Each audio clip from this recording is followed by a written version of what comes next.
Use my code PAID10 to get 10% off your next order of Advanced GG. Are you ready to take down your enemies with the most powerful melee build in Destiny 2? The brand new Melas Panoplia Exotic Gauntlets for the Titan is now one of the strongest melee builds in Destiny 2's Edge of Fate. And with all the recent changes to the way you can stack melee damage in Destiny 2, this new exotic makes it so easy to keep that damage buff going. So we're going to break it all down in today's video. Now let's get into it.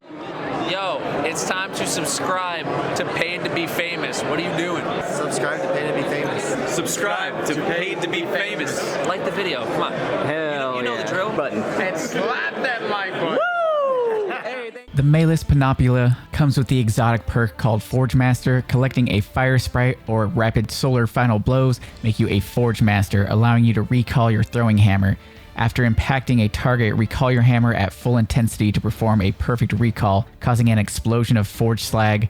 Perfect recalls and collecting fire sprites extend your time as a Forge Master. So upon collecting a fire sprite, you get the Forge Master buff in the bottom left of your screen, and it will just stay up indefinitely until you throw your hammer.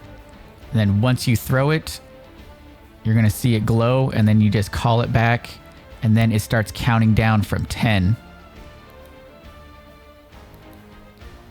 But if you keep getting kills with it, it'll extend the duration. You pick up a fire sprite and it will extend the timer as well. So with these new exotic gauntlets, you're going to need to get a lot of solar kills and collect a lot of fire sprites, which brings us to our next exotic, the Devil's Ruin. This also got changed with the Edge of Fate and now states that final blows create fire sprites. And after picking up a fire sprite, you can long press to enable the high-powered solar laser beam mode, and it is strong against unstoppable champions. And the solar laser will scorch targets and ignite them when they are defeated. So after you pick up a fire sprite, right down there by the super meter, it says Pyrogenesis available. Hold down the reload, and now you will ignite enemies when you get the final blow on them. Now we are going to be on the Sunbreaker Titan subclass. We are taking the Burning Maul Super. We've got the Rally Barricade, Strafe Lift, and of course we have the Throwing Hammer. The Throwing Hammer energy generated is scaled by your melee stat. If the hammer strikes a target, picking it up grants Cure. So if you just throw your hammer on the ground and pick it up, nothing will happen. But if it strikes a target and you pick it up, your health will actually go up. So that Cure is going to restore 60 HP every single time you pick up that hammer. And you're going to want to get your melee stat up as high as possible. 160 is like the perfect number, because if you get 2 melee fonts, that'll give you a plus 40.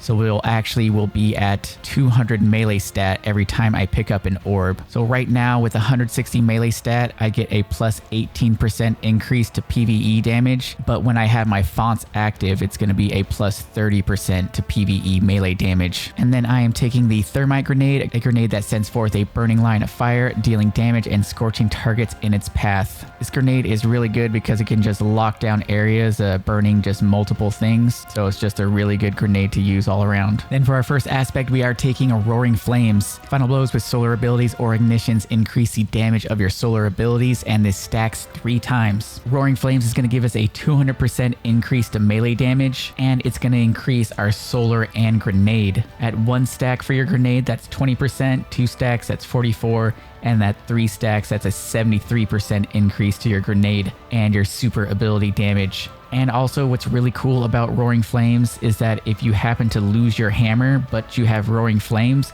your unpowered melee hits while Roaring Flames is active will inflict 30 Scorch and count as a powered melee hit. So we have Roaring Flames active. We're going to throw our hammer away, and then we're just going to punch this servitor. And as you can see, it scorches the servitor and causes it to ignite and give us a sunspot. Then we have Soul Invictus. Solar ability final blows and Hammer of Soul impacts and defeating scorched targets creates sunspots. Your abilities regenerate faster and your super drains more slowly while standing in the sunspot. Sunspots apply scorch and deal damage to targets inside. Entering a sunspot applies a restoration. So these sunspots are going to grant Soul Invictus for 5 seconds and give you restoration ×1. And anytime Soul Invictus is active, you get a 100% additional base grenade and melee regeneration rate. So this is just going to help us get our melee and our grenade back extremely fast. For our first fragment, we are taking Ember of Torches.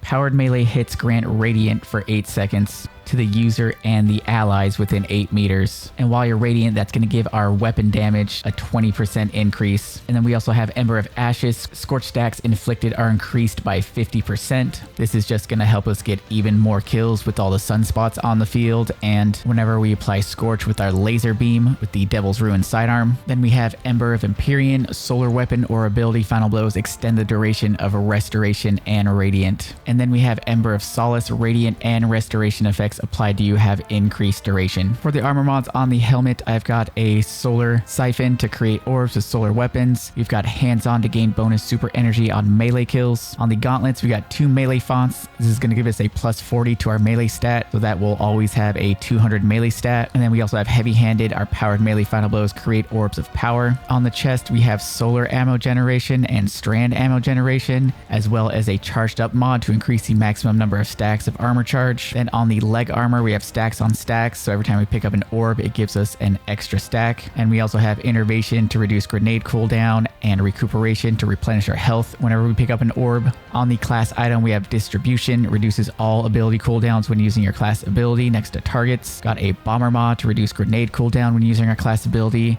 and a time dilation so that our armor charge will last 15 seconds instead of 10 seconds. On the artifact, we have Radiant Shrapnel, so whenever we deal sustained damage while radiant or defeating a scorched target, it will cause a target to release solar projectiles. Got Shield Crush, so while we're radiant, our grenade recharges faster and deals increased damage. We have Elemental Coalescence, defeating targets has the chance to create an elemental pickup matching your equipped super element, another way to collect fire sprites. We have Refresh Threads, picking up an elemental pickup matching your subclass element, grants energy to your least charged ability. We also have Fever and Chill.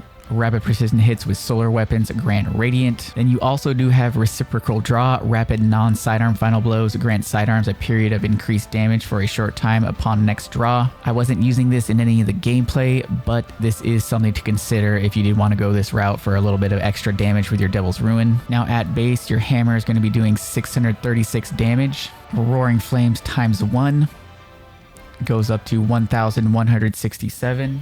Roaring Flames times 2, 1633, and Roaring Flames times 3 goes up to 2100, and with 1-2 punch goes up to 3150. And with Roaring Flames times 3, 200 melee stat, we're having no issues one-shotting these yellow bars. You guys are definitely going to want a shotgun with 1-2 punch. I got the Sword Breaker here. I've got Pugilist and 1-2 punch on this.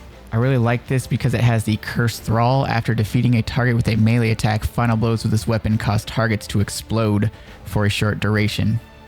So we get that melee kill, then we get the Cursed Thrall for like 6 seconds. Every time we get a kill, they explode.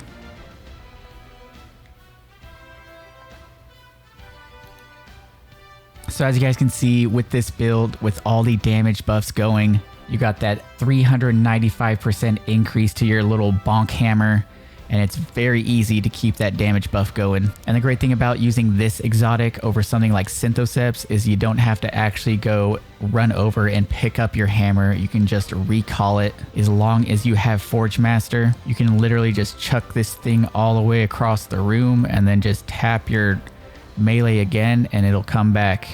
So that is going to do it for the build. As always, there will be a dim link down in the description. Subscribe if you guys are new. Leave a like if you found this helpful, and I'll catch you guys in the next one.